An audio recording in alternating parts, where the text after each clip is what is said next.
నమస్కారం. లక్ష్మి చెప్పే కథలకు స్వాగతం. వీణులతో వీక్షించటానికి సిద్ధం కండి. ప్రియ సఖులు, ఇప్పుడు మనం ప్రముఖ రచయిత్రి శ్రీమతి శ్రీదేవి సోమంచి గారు రచించిన సంగమం ధారావాహికం నుండి 10వ భాగం వినేద్దామండి. తన తల్లి గురించి, గోపాలకృష్ణ గారి గురించి చెప్పింది శాంతి. ఆ పాఠాలు చెప్పే మీ అమ్మ కొంప ముంచాడు అంది సావిత్రి. తల్లి ఉండే వాతావరణానికి భిన్నమైన వాతావరణాన్ని చూస్తోంది శాంతి. ఇక్కడ తండ్రి బతికుంటే ఆమె కూడా ఈ కుటుంబ సంస్కృతిలో భాగంగా ఉండేదేమో. శాంతికి ఎందుకో తల్లిని అలా ఊహించుకోవడం నచ్చలేదు. నెమ్మదిగా మాట మార్చేసింది. ఆ తెల్లవారి 3ంటికి వర్ధనమ్మ పోయింది. పోయే ముందు శాంతిని మరొక మాట తన దగ్గర కూర్చోబెట్టుకుంది. శాంతి కొడుకు బొగ్గల్ని ఒడిలిపోయిన చేతులతో తడిమి ముద్దు పెట్టుకుంది. శ్రీధర్, నా చిట్టి తండ్రి మళ్ళీ పుట్టాడు అంటూ ఉండగానే గొంతుకు ఏదో అడ్డుపడ్డట్టయి కళ్ళు తేలేసింది. అంతే, ప్రాణం పోయింది. ఒక్కసారిగా అంతా గొల్లుమన్నారు. చావు మనిషికి దిగ్భ్రాంతి కలిగిస్తుంది. అంత దగ్గరగా చావును చూడటం శాంతికి కొత్త. తనతో మాట్లాడుతూ ఉన్న వ్యక్తి హఠాత్తుగా చనిపోవటాన్ని జీర్ణించుకోలేకపోయింది. వాలిపోయిన ఆ చెయ్యి, చల్లబడుతున్న ఆ స్పర్శ, ఒకప్పుడు సజీవంగా ఉండి ఇంతమంది పిల్లల్ని కని ఇంత పెద్ద కుటుంబానికి ఆధారమైన స్త్రీవేనా అన్న అపనమ్మకం. శాంతి, నువ్వు అక్కడలే, చంటి పిల్లాన్ని పెట్టుకుని అక్కడెందుకు? దూరంగా తీసుకెళ్ళింది సావిత్రి. బామ్మ ఇక లేదా? కలలోలా అడిగింది శాంతి. జవాబుగా ఏడ్చింది సావిత్రి. 16 ఏళ్ల వయసులో పెళ్ళై ఈ ఇంటికి కోడలుగా వచ్చిందామె. పెద్ద కోడలు అత్తగారి రాజసాన్ని చూసింది. ఆవిడ యవ్వనాన్ని, శక్తి సంపన్నతని చూసింది. ఇప్పుడు ఇలా నిస్సహాయంగా మృత్యువు ఒడిలోకి జారిపోవటాన్ని చూస్తోంది. తెల్లవారేసరికి బంధువులందరికీ ఫోన్లు వెళ్ళాయి. దగ్గరలో ఉన్న వాళ్ళు అప్పటికే రావటం మొదలుపెట్టారు. శాంతి భాస్కర్కి ఫోన్ చేసి చెప్పింది. నువ్వెందుకు అక్కడ? దహనం అయ్యాక వచ్చేయి, మళ్ళీ కావాలంటే 10వ రోజున వెళ్తూ గాని అన్నాడు. ఆమె అలాగే వెళ్ళొచ్చింది. ఈ మాట కార్తికేయను పంపలేదు కిరణ్మయి. తను చూసుకుంటానని ఉంచేసింది. కూతురికి ఎన్నో విషయాలు, జాగ్రత్తలు, తీసుకోవలసిన నిర్ణయాలు చెప్పింది.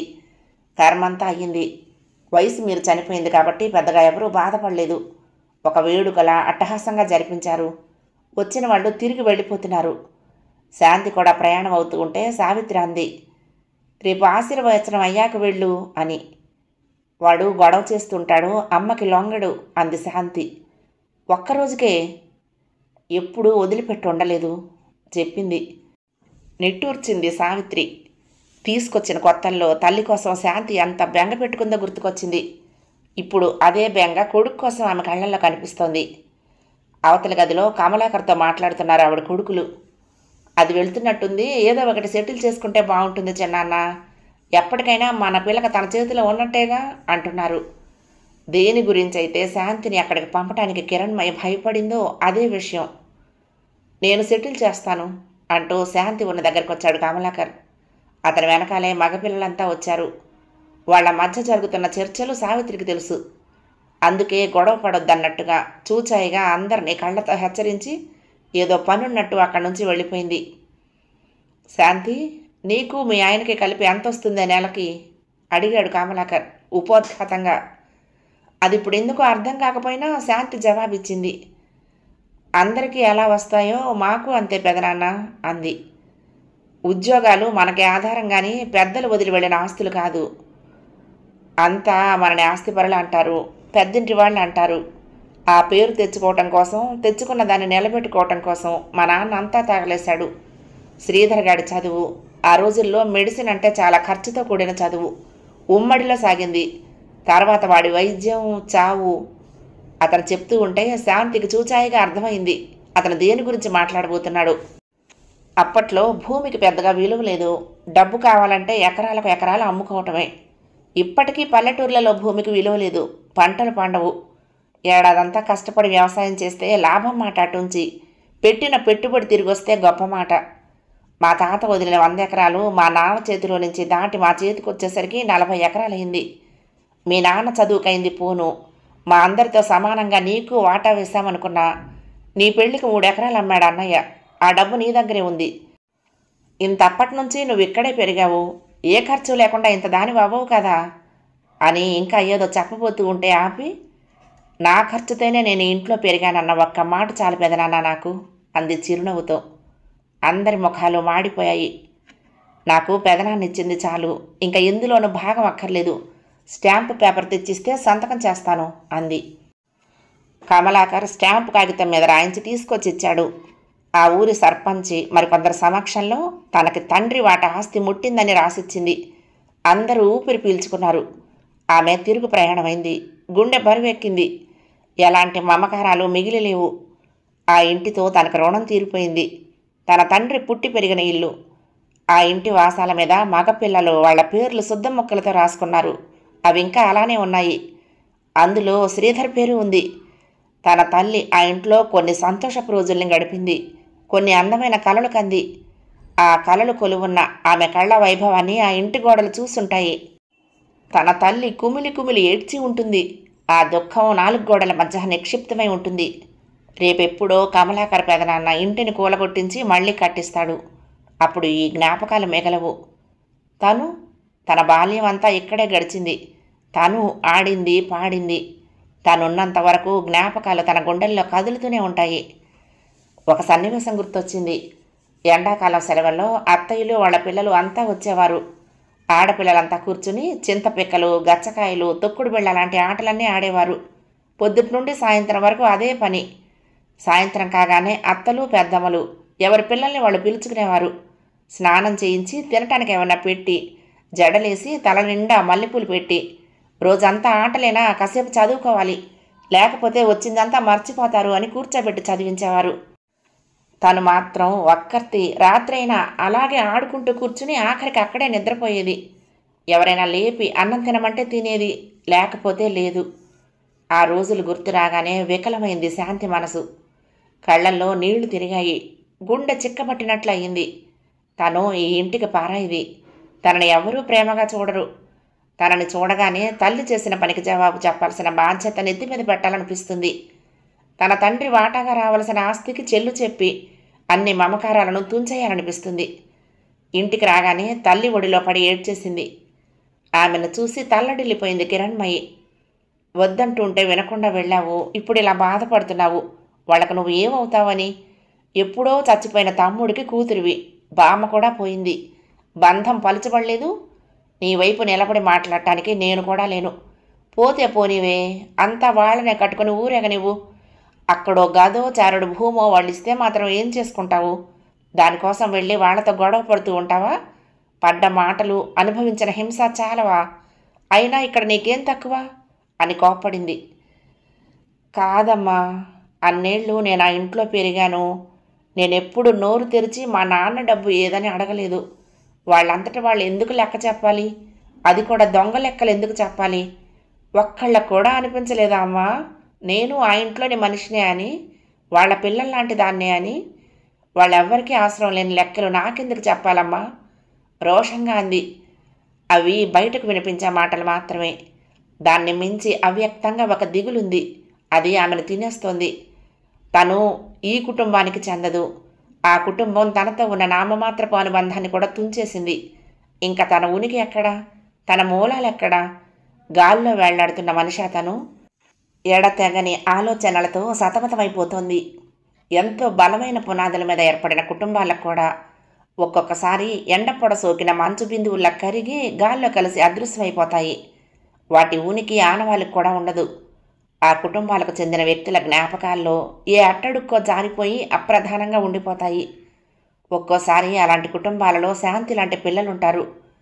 తల్లి కుటుంబంలోనో తండ్రి కుటుంబంలోనో భాగం కావటమే తప్ప వారికంటూ సొంత కుటుంబం, కాళ్ళు ఆంచుకుందుకు సొంత నేల ఉండవు. అదొక పోరాటం. దాన్ని ఇప్పుడు శాంతి ముమ్మరంగా చేస్తోంది. కొన్ని రోజులు సెలవు పెట్టేటైనా తిరిగి రండి భాస్కర్, మార్పుగా ఉంటుంది అని సూచించింది కిరణ్మయి. అతను సరే అనగానే కులు మనాలికి టికెట్స్ తెప్పించింది. హాలిడే రిసార్ట్లో గెస్ట్ హౌస్ కూడా బుక్ చేసింది. ఆమెకు శాంతి పట్ల ఉన్న ఈ కన్సర్న్ చూసి భాస్కర్ చెలించిపోయాడు. తనని కూడా ఎంతో ప్రేమగా కొడుకును చూసినట్టు చూస్తుందనే విషయం మొదటిసారిగా అనిపించింది భాస్కర్కి. ఆమె పట్ల గౌరవం పెరిగింది. ఇదివరకు అంతా అంటి ముట్టనట్టు ఉండేవాడు. ఇప్పుడు పూర్తిగా వాళ్ళ కుటుంబంలో కలిసిపోయాడు. మధు చదువు పూర్తయింది. ఉద్యోగం కూడా వచ్చింది. అతను ప్రహ్లాద గోపాలకృష్ణ స్టూడెంట్. ఇష్టపడి చేసుకున్నాడు. 3 ఏళ్ళు హాయిగానే ఉన్నారు. తర్వాత గొడవలు. కొన్ని అసహజమైన పరిస్థితులు ఉన్నప్పుడు మామూలుగా అనుకునే విషయాలు కూడా గొడవలకు దారితీస్తాయి. ప్రహ్లాద స్నేహితుడు రాఘు. అతనికి పెళ్ళయింది, 2 పిల్లలు. అతను క్యాన్సర్తో పోయాడు. అతని భార్యకు ఉత్తరోత్తర 25 లక్షలకు పైగా బెనిఫిట్స్ వచ్చాయి. అవి తీసుకుని పిల్లల్ని తీసుకొని ఆమె పుట్టింటికి వెళ్ళిపోయింది. ఆమె మళ్ళీ పెళ్లి చేసుకుంటుందేమోనని ప్రహ్లాదకు అనుమానం. అప్పుడు పిల్లలు ఏమైపోతారు? తన స్నేహితుడి తల్లిదండ్రులు ఏమవుతారు? ఇవి అతన్ని భయపెట్టి బాధపెట్టిన విషయాలు. చిన్న వయసులోనే భర్తని కోల్పోవటం అన్నిటికన్నా పెద్ద బాధ. ఆమె తల్లి, పిల్లల బాధ్యత ఆమెకు తెలియదా? అంది మధు. అప్పుడు నోరు జారాడు అతను. శాంతి జీవితాన్ని ఎత్తి చూపాడు. దానిమీద ఇద్దరూ దెబ్బలాడుకుని 2 ఏళ్లు విడివిడిగా ఉన్నారు. ఆ తర్వాత కాంప్రమైజ్ అయ్యారు వాళ్ళంతటి వాళ్లే. మానస బీటెక్ చదువుతున్నప్పుడే ప్రేమలో పడింది. కానీ ఎంటెక్ పూర్తయ్యేదాకా ఎవరికీ చెప్పలేదు. ఇద్దరికీ ఉద్యోగాలు వచ్చాయి. వాళ్ళ ప్రాజెక్టుల ద్వారా అమెరికా అవకాశం ఒక్కసారి వచ్చింది. అప్పుడు అతన్ని పరిచయం చేయాలని ఇంటికి తీసుకొచ్చింది. ఆ సమయంలో శాంతి అక్కడే ఉంది. కిరణ్మయి లోపల నుంచి వచ్చేలోపు వాళ్ళిద్దరి పరిచయాలు అయిపోయాయి. అతన్ని చూస్తూనే శాంతి ఆశ్చర్యంగా బబ్లు అంది. అతను ఆమెను అంతే ఆశ్చర్యంగా చూశాడు. అతను మరెవరో కాదు, శ్రీధర్ చెల్లెలు కొడుకు. నువ్వేంటి శాంతి ఇక్కడున్నావు? అడిగాడు. మానస ఎవరనుకుంటున్నావు? కిరణ్మయి గారు మా అమ్మ అని జవాబిచ్చింది శాంతి. అతని ముఖంలో రంగులు మారాయి. తమ పెళ్లి జరగటానికి గల అవకాశాలను ఆ క్షణంలోనే లెక్క వేసుకున్నాడు. తమ కుటుంబంలో ఇప్పటికే పుట్టిన వాళ్ళకి, ఇక ముందు పుట్టబోయే వాళ్ళకి కూడా కిరణ్మయితో వైరం ఉంది. ఆ వైరం కన్నా కూడా మానస ఎవరో తెలిస్తే తన తల్లి భావాలు ఎంతో దెబ్బతింటాయి. తెలియకముందు ఆవిడ తన ఎంపికను ఎంతో మెచ్చుకుంది. ఇప్పుడింకా ఇంత చిన్న విషయం కూడా తెలుసుకోకుండా పైపై అందం చూసి కొడుకు ప్రేమలో పడిపోయాడని బాధపడి ఆవిడ పెంపకాన్ని ఆవిడే నిందించుకుంటుంది. లోపల నుంచి వచ్చిన మానసతో అదే అన్నాడు. ఆమె హర్ట్ అయింది. మా అమ్మ మాత్రం బాధపడదా ఇలాంటి మాటలు విని? అంత చేయకూడని పని చేసింది ఆవిడ. ఈ విషయం మీదే ఉద్యమాలే జరిగాయని తరగతి పాఠాల్లో గొప్పగా చదువుకున్నాము. అన్నీ అప్పుడే మర్చిపోయావా? అంత విలువలేనివా మన చదువులు? అదంత తప్పు పని కాదని నువ్వు మీ వాళ్ళని కన్విన్స్ చేయలేవా? నా తల్లిదండ్రులకు విలువ లేని చోట నేను ఎలా సంతోషంగా ఉంటాను? మా అమ్మ విషయంలో ఏం జరిగిందో, మీ వాళ్ళు ఏం చేశారో నాకు తెలుసు. ఇకపైన కూడా అలాగే జరగడం నాకు ఇష్టం లేదు. సరే, మనిద్దరం ఒకరినొకరు మర్చిపోదాం అనేసింది మానస. కిరణ్మయి లోపల నుండి వచ్చేసరికి వినిపించిన మాటలివి. ఏ ప్రయత్నం లేకుండా మానస ఏకపక్షంగా అలా నిర్ణయించడంతో అతను హర్ట్ అయ్యాడు. సంబంధం కలుపుకుందామని వచ్చి విభేదంతో వెళ్ళిపోయాడు. కిరణ్మయి, శాంతి తెల్లబోయి చూశారు. అదేమిటే, కనీసం కూర్చోబెట్టి మాట్లాడితే బాగుండేది కదా. మీరిద్దరూ పెళ్లి చేసుకోకపోవటం వేరే విషయం. ఇంటికొచ్చిన మనిషిని అలా పంపించేశావేమిటి అంది కిరణ్మయి. శాంతి చెప్తే విషయం తెలిసి. ఇంకా ఎంతకాలం పడతావమ్మా ఇలాంటి మాటలు అంది మానస. అన్న వాళ్ళందరూ అర్థం చేసుకున్నారు కదా. అలా అంటున్నారంటే వాళ్ళంతా లోపల సంఘర్షణ పడుతున్నట్టే జవాబిచ్చింది కిరణ్మయి. నువ్వు చాలా మంచిదానివమ్మా, నీకున్నంత సహనం నాకు లేదు. మానస తల్లి భుజాల చుట్టూ చేతులు వేసింది. విడిపోవటం మానస అన్నంత తేలిక కాదని కొద్ది రోజులకే అర్థమైంది బాబులుకి. మానస ఆమె తల్లిదండ్రుల్ని వదిలేసి వచ్చేస్తే సివిల్ మ్యారేజ్ చేసుకోవచ్చు. తన తల్లి కొంతకాలానికి కాకపోతే కొంతకాలానికైనా ఆమెను స్వీకరిస్తుంది. ఆ కుటుంబానికి దూరంగా ఉంటే ఆవిడకి అభ్యంతరం ఉండకపోవచ్చు. కానీ మానస అలా రాదు. తన తల్లిదండ్రులను తక్కువ చేస్తే ఊరుకోదు. ఈ విషయంలో తండ్రి సలహా తీసుకోవాలనుకున్నాడు. తన ప్రేమ గురించి చెప్పాడు. మానస ఎవరో చెప్పాడు. మానసును నేను చేసుకుంటే మీకేమైనా అభ్యంతరమా అని అడిగాడు తండ్రిని. ఆయన నాడి తెలిస్తే తల్లి నాడి పట్టుకోవచ్చు. రామచంద్రరావు నవ్వాడు. నువ్వు ఆ అమ్మాయిని అంతగా ప్రేమిస్తున్నప్పుడు అమ్మా నాన్నల ఇష్టాయిష్టాలు ఎందుకు గుర్తొస్తున్నాయి తమాషాగా అడిగాడు. ప్రేమంటే పెళ్ళంటే ఎవరో ఒకరిని వదులుకోవటం కాదు నాన్న. నాకు ఇద్దరూ కావాలి. మీరు సంతోషంగా ఉండాలి, తను సంతోషంగా ఉండాలి అన్నాడు. మారుతున్న కాలంతో పాటు మనము మారాలి, తప్పదు. కానీ సెంటిమెంట్స్లోనూ సాంప్రదాయాల్లోనూ బంధించబడి ఉన్న ఆడవాళ్ళు అంత తేలిగ్గా మారతారని నేను అనుకోను. అందులోనూ మీ అమ్మ కిరణ్మయి గారి విషయంలో. ఆదర్శం బయట ఎక్కడైనా ఉంటే మనకు సంతోషంగా ఉంటుంది. మన ఇంట్లోనే ఉంటే కొరుకుడు పడదు. అది మన పట్ల జరిగిన ద్రోహంలా కనిపిస్తుంది అన్నాడు. తండ్రి జవాబు బబ్బులుని నిరాశపరిచింది. వాళ్ల సంభాషణను తన గదిలో నుంచి విన్న వేదవతి యువతలకొచ్చి తనంతట తానుగా జవాబు చెప్పింది. ఇప్పటిదాకా ఆ విషయాల మీద వాళ్ళ కుటుంబంలో ఉన్న మౌనం బద్దలైంది. శ్రీధర్ మావయ్యకి పెళ్ళి అనుకున్నారు. కిరణ్మయిని చూడటానికి నేను వెళ్ళాను. తెల్లగా నాజుగ్గా ఉన్న ఆమె మా అందరికీ చాలా నచ్చింది. మావయ్యకైతే మరీను. తననే చేసుకుంటానని పట్టుపట్టాడు. సరే, సంబంధం కుదిరిపోయింది. ఆమె పెళ్ళయ్యాక కూడా పుట్టింట్లోనే ఉండి చదువుకుంటానంటే అప్పటికింకా వాడి చదువు అవ్వలేదు కదా అని దానికి ఒప్పుకున్నారు. వాడి పెళ్లి కబుర్లు ఇంకా పాతపడనే లేదు. ఇంతలో అనూహ్యంగా తోసుకొచ్చింది వాడి చావు. అప్పటికి ఆమె గర్భవతి. అలా అని ఆమె తల్లిదండ్రులు అన్నారు. పాపం పుణ్యం దేవుడికే తెలియాలి. అన్నైపోయాక పుట్టింట్లోనే ఉంది. డెలివరీ అయ్యాక తీసుకొచ్చి 10వ రోజు జరిపించారు అమ్మవాళ్ళు. ఆమె గాజులు చిట్లిన చప్పుడు, మెడలో మంగళసూత్రాలు తెంపిన చప్పుడు, ఆఖరికి తల్లో పువ్వులు రాలుతున్న చప్పుడు కూడా ఆ రోజు వినిపించినట్లు ఇప్పటికీ నా చెవుల్లో మారుమోగుతూనే ఉంటాయి. వాటితో పాటు మిన్నంటిన రోదనలు. కిరణ్మయి నా వయసుదో, నాకన్నా కొద్దిగా పెద్దదో చిన్నదో, ఆమె పట్ల చాలా రాక్షసంగా ప్రవర్తించారు పెద్దవాళ్ళు. చక్కగా మెరిసేలా తోమి నిండా నూనె పోసి వెలిగించిన దీపపు సెమ్మెలాంటి ఆమె రూపం మసకబారటాన్ని నేను కళ్ళారా చూశాను. నాకు ఆమె పట్ల జాలే కలిగింది అంది వేదవతి. బబ్బులు మౌనంగా విన్నాడు. ఇలాంటి విషయాలు సాధారణంగా ఏ ఇంట్లోనూ చర్చలోకి రావు, నిశ్శబ్దంగా జరిగిపోతాయి. ఆ రోజున జీలకర్ర నోట్లో వేసుకోవటం, పసుపు కొమ్ము మెడలో కట్టుకోవటం, అంచులేని తెల్ల చీరలు ఆ స్త్రీ మీదకు విసరటం, ఇంకా ఎన్నో మోటు పనుల్లో కొన్ని మానేసినా ఇంకా చాలా పాటిస్తున్నారు. మూలాలు అలాగే ఉన్నాయి. వాటిని జాగ్రత్తగా పోషిస్తున్నారు.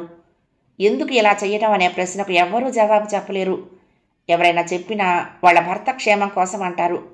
ఇవన్నీ నిజంగా మగవాడి క్షేమం కోసమే జరిగే విషయాలైతే వాళ్ళు ఆడవాళ్ళకి ఎందుకు వదిలిపెడతారు? తామే ఇంకాస్త పకడ్బందీగా చేసుకుంటారు. విద్యతో కూడిన వేదం తాము చదువుకొని ఈ అర్థం పర్థం లేనివన్నీ ఆడవారికి వదిలిపెట్టారు. పరాయి వాళ్ల పాలనలో దేశమంతా అవిద్యతోటి మూర్ఖత్వంతోటి కొనారిల్లుతున్న రోజుల్లో ఏవో కారణాలకు పెట్టుకున్న సాంప్రదాయాలను ఇంకా పాటించటం నిజంగా ఆత్మహత్య సదృశ్యం. పగలు రాత్రి ఆమెను వితంతువును చేసినప్పటి దృశ్యాలు కళ్ల ముందు కదిలేవి.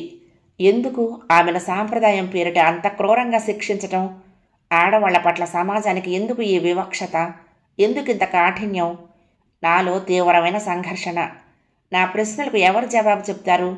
ఎవరినైనా అడిగితే ఇది సాంప్రదాయం అంటారు. ఎక్కడి నుంచి వచ్చింది ఈ సాంప్రదాయం? మనం సృష్టించుకున్నదే కదా. ఎన్నో రోజులు ఈ ఆలోచనల్లో గడిపాను అంది వేదవతి. బాబులు తల్లికేసి నిశితంగా చూశాడు. ఇన్ని చెప్తున్న ఈమె మానసని కోడలుగా ఎందుకు ఒప్పుకోలేకపోతుంది? కిరణ్మయిని ఎందుకు అర్థం చేసుకోలేకపోతుంది? తండ్రి అన్నదే నిజమా? మనసులో కథల్లా ఊహించుకుంటూ బయటికి సూక్తి ముక్తావుళ్లా చెప్పి సంతృప్తి పడుతోంది ఆవిడ. పిల్లలకి తమ తల్లిదండ్రుల సంస్కారం పట్ల అచంచలమైన నమ్మకం ఉంటుంది. వాళ్లే దాని పునాదుల్ని కదిలిస్తూ ఉంటారు. ఇంతలో రుక్మిణి పెద్దమ్మ తండ్రి చనిపోయాడు. ఆయనకు మగపిల్లలు లేరు. పెద్దమ్మ కొడుకు 15 ఏళ్ల వాడికి ఇలాంటి సందర్భం ఎదురుగుతుందనే ముందు చూపుతో అప్పుడు ఒడుగు చేశారు. ఇప్పుడు కర్మ చేయాల్సిన బాధ్యత వాడికి అప్పచెప్పారు. రకరకాల హెయిర్ స్టైల్స్తో పెంచుకునే వాడి జుట్టు తీయించేశారు. నిప్పు పట్టుకుని తాత పాడి వెంట శ్మశానానికి పంపారు. చితికి నిప్పు పెట్టించారు. కపాల మోక్షం చూపించారు. 3వ రోజున శవం కారిన బూడిదలో నుంచి అస్థికులు ఏరించారు. వాటిని కొండల్లో పెట్టించి దేశమంతా తిప్పారు. ఎంత రాక్షస క్రీడ ఇది! ఇంకా ఆ చేసిన మనిషిలోనూ దాన్ని చేయించిన వాళ్లలోనూ సున్నితమైన భావాలు మిగిలుంటాయా? నా ప్రశ్నలన్నింటికీ జవాబు దొరికింది. ఈ క్రూరత్వం అనేది ఆడవాళ్ల విషయంలో ఒకలాగా, మగవాళ్ల విషయంలో ఇంకొకలాగా చూపిస్తున్నాం. ఎవ్వరికీ మినహాయింపు లేదు. మారాల్సింది మన సంస్కృతి, ఆచారాలు అంది వేదవతి. అమ్మా, ఇన్ని చెప్పగలిగిన నీకు కిరణ్మయి గారి మీద ఎందుకు కోపం? సరే, ఆవిడేదో చేసింది. మానసని ఎందుకు కోడలుగా ఒప్పుకోలేకపోతున్నావమ్మా? ఆవేశాన్ని అణుచుకుంటూ అడిగాడు. కిరణ్మయి క్షమార్హతను పోగొట్టుకుంది. ఆమెకు ఏదో ఒక దారి చూపించాలన్న ఆలోచన మా అమ్మ నాన్నల్లోనూ మామయ్యల్లోనూ ఉంది. ఆమె విషయంలో ఇంట్లో అందరికీ జాలి ఉంది. లేకేం? అది చూపించే అవకాశం తనే మాకివ్వలేదు. వాళ్ళు మనోవర్తి అడగలేదు. అడగకుండా ఇచ్చి బంధం తెంచుకోవడం ఎందుకని ఇంట్లో వాళ్ళు అనుకున్నారు. మా దగ్గరికే తీసుకొస్తే అమ్మ ఎలాగో పెద్దదైపోయింది కాబట్టి ఇల్లు చూసుకుంటూ ఇంటి పెత్తనం చేసుకుంటూ ఉంటుందని కూడా భావించారు అంది. బబ్బులు మాట్లాడలేదు. మానవ స్వభావంలో మౌలికంగా ఉండే మూర్ఖత్వాన్ని తను చూస్తున్నాడన్న స్పృహ కలిగింది. ఇంతలో ఒక వార్త గుప్పుమనిపోయింది బబ్లు. అప్పటికింకా మావైపోయి 2 ఏళ్లు కూడా అవలేదు. ఎవరినో తెచ్చి ఇంట్లో పెట్టుకున్నారన్న వార్త బయటకొచ్చింది. అతనితో ఆమె తిరుగుతోందని, పెద్దవాళ్లే దగ్గరుండి ఆమె చేత ఆ తప్పు చేయిస్తున్నారని అనుకున్నారు. పెళ్లికి ముందే అతనితో సంబంధం ఉందని, అందుకే పెళ్ళైన పుట్టింట్లోనే ఉండిపోయిందని కూడా అనుకున్నారు. ఇంకా ఆ విషయం ముదరకు ముందే తీసుకొచ్చేద్దామని అమ్మ వాళ్ళు అనుకుంటూ ఉండగా కిరణ్మయి చెల్లెలు పెళ్లి శుభలేఖ వచ్చింది. అమ్మ, నాన్న, పెద్దన్నయ్య వెళ్లారు. కిరణ్మయి లేదు. 2వ ఏడు పెళ్లి పందిట్లోకి రాకూడదు గనక బాధపడుతోందని కాలేజీ వాళ్ళతో టూరుకు పంపించామని చెప్పారు. కానీ అతనితో కలిపి బయటికి పంపేశారు. వాళ్ళకి అడ్డని శాంతిని ఉంచేసుకున్నారు. అప్పుడు దానికి 2 ఏళ్లు. 2 ఏళ్ల పిల్లను వదిలేసి కిరణ్మయి వెళ్ళిపోయింది. పెళ్లి జరుగుతూ ఉంటేనే ఆ విషయం బయటపడిపోయింది. అటు అమ్మ వాళ్ళు కిరణ్మయిని తీసుకువెళ్లే ప్రస్తావన తీస్తున్నారు. ఇటు వీళ్ళిద్దరూ కనకదుర్గ గుడిలో పెళ్లి చేసుకున్నారన్న ఫోన్ వచ్చింది. అంటే అంత ప్రీ ప్లాన్డ్గా జరిగిపోయిందన్నమాట. ఇంకొన్ని రోజులు ఆగుంటే అమ్మ వాళ్ళకి టైం ఇచ్చి ఉంటే వాళ్లే ఒప్పుకునేవాళ్లేమో. అయినా సాంప్రదాయానికి కట్టుబడి ఉండే అమ్మ ఎలా ఒప్పుకుంటుందిలే. అది ఊహించుకునే ఎవ్వరికి చెప్పకుండా పెళ్లి చేసేసుకుంది. మావయ్యకి చాలా ద్రోహం చేసిందిరా ఆమె. అలాంటి దాని కూతుర్ని నువ్వు చేసుకుంటావా? అంది వేదవతి. బబ్బులు తల్లి చెప్పిందంతా నిశ్శబ్దంగా విన్నాడు. పెళ్లికి ముందే మరొక మగవాడితో తిరిగి ఆ సంబంధాన్ని అలాగే ఉంచుకుని మరొకరిని చేసుకునేంత కుసంస్కారం గల తల్లికి పుట్టిన పిల్లల అలాంటి పెంపకంలో పెరిగిన క్రమశిక్షణ లేని అమ్మాయిలా అనిపించలేదు మానస అతనికి ఎప్పుడు. ఆమె ఒక నిండైన నది, వెన్నెల కిరణం, పెదాల మీద చిరునవ్వు, అంతే. అయితే తల్లికి జవాబు కావాలి. ఆవిడ అనుకుంటున్నవి నిజాలో కాదో రుజువవ్వాలి. ఆవిడ తప్పు అనుకుంటున్నది తప్పు కానే కాదని తెలియాలి. కిరణ్మయి తన జీవితాన్ని తను బాగు చేసుకుంటే ఆవిడ అహం దెబ్బతినటంలోని అసంబద్ధత అర్థం అవ్వాలి. అలాంటి వాటికి హేతుబద్ధమైన రుజువులేవి ఉండవు. ఎదుటి వ్యక్తి మీద నమ్మకం, గౌరవం ఉంటే వాటంతట అవే నిరూపించబడతాయి. వేదవతి ఆలోచనల్లో ద్వంద్వ ప్రవృత్తి కనిపించింది బబ్లుకి. ఆవిడికి సమాజం, సాంప్రదాయాలు మారాలి. ఆవిడకు బాధ కలిగించినంత వరకు మాత్రమే. 10వ రోజు గురించి, కర్మకాండల గురించి విమర్శించిన ఆవిడ వితంతు వివాహాన్ని సమర్థించలేకపోతోంది. అలా సమర్థించకుండా ఉండేందుకు నేపాలు వెతికి కిరణ్మయి గారి ప్రవర్తన మీద బురద చల్లుతోంది. అవి చాలా స్థిరమైన అభిప్రాయాలు, నమ్మకాలు. వాటిల్లో నుంచి ఆవిడని బయటకు తీసుకురావటం బహుశా సాధ్యపడకపోవచ్చు. తల్లిని కావాలనుకోవాలా, వద్దనుకోవాలా అనేది అతని ప్రస్తుత సమస్యగా మారింది. శ్రీధర్ మావైపోయిన తర్వాత జరిగిన విషయాల్లో మా అమ్మకి కొంత క్లారిటీ కావాలి అన్నాడు బబ్బులు మానసతో పూర్తిగా విషయం చెప్పకుండా. ఎవరి అంతరంగాలలో ఉన్న భావోద్వేగాలను వాళ్ళు వ్యక్తపరచకుండా అలాగే ఉంచుకుని జరిగిన సంఘటనల్ని యథాతథంగా మాట్లాడుకుంటే మంచిదని అతని ఆలోచన. మానస అతని మాటల్ని తన దాకా తీసుకొచ్చినప్పుడు కిరణ్మయి చెప్పింది, ఇప్పటిదాకా ఈ విషయాలను నేను ఎవరితోటి చర్చించలేదు, ఎవరికి ఎలాంటి వివరణ ఇవ్వలేదు.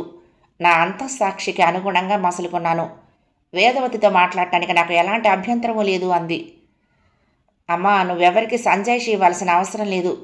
నేనెవరినో తెలియకముందే మేము ఒకరినొకరం ఇష్టపడ్డాం. తర్వాత జరిగిన సంఘటనలు ఆ ఇష్టాన్ని ప్రభావితం చేయకూడదు. తన పట్ల నా ప్రవర్తనలో ఎలాంటి తేడా లేనప్పుడు అతను నన్నుగా స్వీకరించాలి. కానీ ఈ విషయాలన్నీ ముడిపెట్టడం సమంజసం కాదమ్మా అంది మానస. కానీ కిరణ్మయికి తెలుసు, ఒక బంధం అంటూ ఏర్పడ్డ తర్వాత దాని నుంచి బయటపడటం ఎంత కష్టమో. కొన్ని నెలలు మాత్రమే కలిసున్న శ్రీధర్ని మర్చిపోలేక, గోపాలకృష్ణతో అయ్యి కాని పెళ్లిని కాదనుకోలేక తను, భాస్కర్తో ఏర్పడిన సంబంధాన్ని తెంచుకోలేక శాంతి, ప్రహ్లాద్కు 3 ఏళ్లు దూరంగా ఉండి కూడా తిరిగి వెళ్ళిన మధు, ఇప్పటికీ జ్యోతిని, పాపని గుర్తు తెచ్చుకొని బాధపడే గోపాలకృష్ణ. ఇవన్నీ తమ కుటుంబంలోనే సంభవించిన ఉదాహరణలు. కిరణ్మయి వేదవతిని కలవటానికి నిశ్చయించుకుంది. ముందుగా ఫోన్ చేసి చెప్పింది కలవాలనుకుంటున్నట్టు. మన మధ్య ఇంకా కలుసుకోవలసిన చుట్టరికాలు మిగిలిన్నాయా? మా అన్నయ్యతోటే అన్నీ తెగిపోయాయి. నువ్వు నన్ను ఎందుకు కలుసుకోవాలనుకుంటున్నావో అర్థమైంది. నీ కూతుర్ని బబ్బులికి చేసుకోవటం నాకు ఇష్టం లేదు. నీ ప్రయత్నాలు అనవసరం అంది వేదవతి నిర్మోహమాటంగా. ఎదుటివారు చెప్పింది వినకుండా నీకు నువ్వే అన్నీ అనేసుకుంటే ఎలా? ఇద్దరం ఒకసారి కూర్చుని ఓపెన్గా మాట్లాడుకుంటే బాగుంటుంది. నీ మాటలు బబ్బులు ద్వారా మానసు వింటోంది. అది బాధపడుతోంది. వాళ్ళ అనుబంధం బాగా దెబ్బతింటోంది అంది కిరణ్మయి. చెప్పాను కదా మానసుని వాడు చేసుకోడని. అది నిర్ణయించుకోవలసింది వాళ్ళిద్దరూ అంది కిరణ్మయి. నువ్వు అన్నిటికీ తెగించిన దానివని పెద్దన్నయ్య అంటే ఏదో అనుకున్నాను, నిజమే అంది వేదవతి. శ్రీధర్ చెల్లెలివి కావటమే నీకు నాతో ఇలా మాట్లాడే అధికారం ఇచ్చిందనుకుంటా అంటూ కిరణ్మయి ఫోన్ పెట్టేసింది. వాళ్ళు ఒక మగవాడికి కట్టుబడి ఉండే రకాలు కాదు. నేనెందుకు చెప్తున్నానో వీను. సాంప్రదాయం పట్ల గౌరవం లేని ఇంట్లో నుంచి పిల్లని తెచ్చుకుంటే ఏదైనా తేడా వస్తే ఆ బంధాన్ని తెంచుకునే దిశగా ప్రయత్నిస్తారు తప్పిస్తే రాజీ పడరు, నిలుపుకోరు. ఆ పిల్లను చేసుకుని నువ్వు సుఖపడవు ఖచ్చితంగా అంది వేదవతి కొడుకుతో అతను ఇంకా ఆశపడుతూ ఉండటం చూసి. పోనీ అమ్మ వేదతతో నేను మాట్లాడినా అడిగింది శాంతి. వద్దక్క, దయచేసి నా స్పేస్ నాకు వదలండి, సిఫార్సులతోటి సంజాయిష్యులతోటి నింపకండి అంది మానస. అయినా కూడా బ్యాంక్ స్టేట్మెంట్ కోసం తన దగ్గరకు వచ్చినప్పుడు బబ్లుతో మాట్లాడింది శాంతి. అలా మాట్లాడకుండా ఉండటం అనివార్యమైంది అతనే ఆ ప్రస్తావన తేవటంతో. సెక్షన్ హెడ్ అనుమతి తీసుకుని అతనితో కలిసి క్యాంటీన్లోకి వెళ్ళి కూర్చుంది. మా అమ్మ సంతానంలో మనోకి ఉన్నంత సాత్వికత ఇంకెవ్వరిలోనూ లేదు. అటువంటి అమ్మాయిని నువ్వు కాదనుకుంటున్నావు అంది ఆరోపణగా. అతను తలదించుకున్నాడు. ఆవిడ చేసింది తప్పని అప్పటి కాలాన్ని బట్టి వాళ్ళు అనుకోవచ్చు, కానీ మనం కూడా అదే మూసలో కూర్చుంటే ఎలా? సూటిగా అడిగింది. అలాంటిదేమీ లేదు శాంతి, అమ్మ దగ్గరే వస్తోంది సమస్య అంతా బబ్లు నిస్సహాయంగా అన్నాడు. బబ్లు, ఈశ్వరరావు పెదనాన్న గురించి నీకు మిమ్మల్ని ప్రేమగా చూసే మీ మేనమావగానే తెలుసు. అలాగే కమలాకర్ పెదనాన్న గురించి, వాళ్ళ గురించి మీకన్నా నాకు ఎక్కువ తెలుసు. అదే ఇంట్లో నేను పెరిగాను. పెద్ద పెదనాన్న పెద్ద ఉమనైజర్, రెండో పెదనాన్నకి మరో కుటుంబం ఉంది. అలాంటి వాళ్ళు ఉన్న ఇంట్లో మా అమ్మకి రక్షణ ఉంటుందా? సమాజంలో అలాంటి వాళ్ళు చాలామంది. స్త్రీని ఒంటరిగా ఆమె బతుకు ఆమెదని వదిలేస్తారా? లేదు. అన్క్లెయిమ్డ్ ప్రాపర్టీ లాంటిది ఒంటరి స్త్రీ. ఆమె మీద అందరికీ హక్కు ఉన్నట్టే అనిపిస్తుంది. ఇటువంటి విషయాలు ఎవరు పైకి వివరించి చెప్పుకోరు. అలా తనని చూడరాదని పోరాడుతున్నది స్త్రీలు, కానీ మగవారి దృక్పథంలో ఎలాంటి మార్పు లేదు. ఆడవారు కూడా రెండుగా విడిపోయారు. కష్టాలు పడేవాళ్ళు, కష్టం అంటే తెలియని వాళ్ళు చెప్పింది శాంతి. బబ్బులుకి కూడా మేనమామల గురించి చూచాయిగా తెలుసు. ఆ లోపాలతో సహితంగా అతను వాళ్ళని ప్రేమించాడు, తన వాళ్ళు అనుకున్నాడు. శాంతి చెప్పిన కోణంలోకి అతను ఎప్పుడూ వెళ్ళలేదు. ఆ అవసరమూ రాలేదు. బయట ఎలాంటి వేషాలు వేసినా ఆ ఇంటి ఆడవాళ్ళకి ఎటువంటి మర్యాద లోపము జరగలేదు. అది కొన్ని వాస్తవాలను మరుగుపరిచింది. 20 ఏళ్లకో 25 ఏళ్లకో, అసలు ఏ వయసుకో ఒక వయసుకి భర్త పోతే ఆ స్త్రీ ఒంటరిగా ఉండొద్దనుకుంటే అది ఆమె నిర్ణయం. దాన్ని ఒప్పుకోకుండా ఎందుకు అలా విపరీతంగా కోరుకుంటున్నాం మనం? మరో వ్యక్తి మన కళ్ళ ముందు దిగులుగా తిరుగుతూ ఉంటే మనమెలా సంతోషంగా ఉండగలుగుతున్నాం? మా నాన్న పోయాక మన ఇంట్లో ఏ శుభకార్యాలు మానలేదు. పెళ్ళిళ్ళు, పండుగలు, వేడుకలు, విందులు ఏమీ ఆగలేదు. కన్నతల్లి కదా బామ్మ, ఆవిడకి కొడుకు పోయినందుకు ఎలాంటి దుఃఖం లేదా? అలా ఎలా అన్నింటినీ చేసుకోగలిగింది? ఆవిడది ప్రేమ కదా? కుటుంబంలోని ఒక వ్యక్తి, చిన్నప్పటి నుంచి తమతో కలిసి పెరిగిన వ్యక్తి చనిపోతే మీ అమ్మ అలంకారాలన్నీ చేసుకుని ఏడాది తిరిగేలోగా పెళ్లిపీటల మీద ఎలా కూర్చుంది బబ్లు? ఆమెకు ప్రేమ లేదా? మా నాన్న మరణం వీళ్ళెవ్వరి జీవితాల్లోనూ తేని మార్పు మా అమ్మ జీవితంలో ఎందుకు తేవాలి? చేసిన పాపాలన్నీ చేసి గొర్రెపోతును బలిస్తే అన్నీ కొట్టుకుపోతాయనుకున్నట్లు అందరి దుఃఖం మా అమ్మ మీద రుద్దేస్తే సరిపోతుందనుకున్నారా? ఒక పిల్లను నేను పుట్టాను. మా అమ్మకు ప్రతిబంధకంగా మాత్రమే నేను బతకాలని ఎందుకు అనుకున్నారు? ఎలాంటి కుటుంబంలో బతుకుతున్నావురా మనం? ఒక మనిషికి కష్టమో సమస్య వస్తే తలో చెయ్యి వేసి అందులో నుంచి బయటికి లాగాలని చూస్తారు. మన ఇంట్లో అది లేదు. పెదనాన్న పోయినప్పుడు నా విషయంలో చూడలేదా? మీ అమ్మ నుంచి అంతకన్నా గొప్ప సంస్కారాన్ని ఎలా ఆశిస్తాలే అంది నిరసనగా శాంతి. అనవే, నీ కోపం అంతా తీర్చుకో అన్నాడు బబ్లు. ఒడ్డున పడ్డదాన్ని నాకెందుకు కోపం? నీ మీద జాలి కానీ. ఇప్పుడు మనోని నువ్వు కాదన్నావు, అది కొంతకాలం బాధపడుతుంది. అయితే దాన్ని అలా వదిలేయం. నచ్చ చెప్పి ఇంకొక మంచి సంబంధం తెచ్చి చేస్తాం. లేదా తనకే ఒంటరితనం నుండి తప్పించుకున్నందుకు పెళ్లి చేసుకోవాలనిపించవచ్చు. మరొకరి పట్ల మనసు రాగరంజితం కావచ్చు. అప్పుడు మీలాంటి వాళ్ళు దాన్ని అంటారు, పెళ్లికి ముందు ఎవరితోనో తిరిగింది, గ్రంథం నడిపిందని. అందుకని దాని సరదాలు సంతోషాలు అక్కడితో ఆగిపోవాలా? ఏదైనా మన ఆలోచన దృక్పథం మీద ఉంటుంది. నీకన్నా పెద్దదాన్ని బబ్లు, కష్టసుఖాలు తెలిసిన దాన్ని అర్థం చేసుకుంటావని చెప్తున్నాను అంది శాంతి.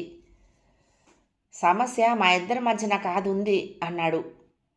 మొదటిసారి నన్ను చేసుకుంటానని పంతం పట్టినప్పుడు, రెండోసారి తిరిగి నా దగ్గరికి వచ్చి నన్ను తీసుకువెళ్ళినప్పుడు కూడా భాస్కర్ తల్లి కొడుకు అభిప్రాయాన్ని ఇష్టమో కష్టమో గౌరవించింది. ఆవిడ పెద్దగా చదువుకోలేదు. ఆదర్శాలు అభ్యుదయాలు అర్థమవుతాయని అనుకోను.